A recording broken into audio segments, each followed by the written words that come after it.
मुंबईतील घाटकोपरच्या अशोकनगर परिसरात पहाटेच्या सुमारास मोठी दुर्घटना घडली आहे।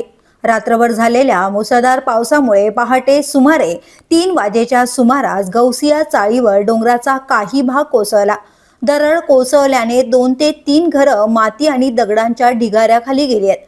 घटनेची माहिती मिळताच अग्निशमन दल, एनडीआरएफ, मुंबई पोलीस आणि महापालिकेची पथकं तातडीने घटनास्थळी दाखल झाली असून युद्ध पातळीवर बचाव कार्य सुरू आहे।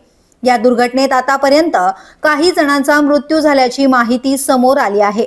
मृतांमध्ये मोहम्मद आरिफ, अबान, मन्नत आणि जिनत आरिफ यांचा समावेश असल्याची प्राथमिक माहिती समोर आली आहे। मात्र मृतांचा नेमका अधिकृत आकडा अद्याप स्पष्ट झालेला नाही। याशिवाय मोहम्मद समीर अन्सारी आणि साहिल हुसेन अब्दुल कदा ढिगाऱ्याखाली अडकलेल्या व्यक्तींमध्ये नावे समोर आली आहेत। मात्र त्यांच्या स्थितीबाबत अधिकृत माहिती अद्याप स्पष्ट झालेली नाही। दरड कोसळल्यानंतर परिसरात मोठी गर्दी झाली असून ढिगारा हटवण्यासाठी अग्निशमन दल आणि एनडीआरएफच्या जवानांकडून शर्थीचे प्रयत्न सुरू आहेत। पावसाळ्यामुळे माती आणखी घसरण्याची शक्यता असल्याने बचाव कार्य अत्यंत काळजीपूर्वक करण्यात येत आहे।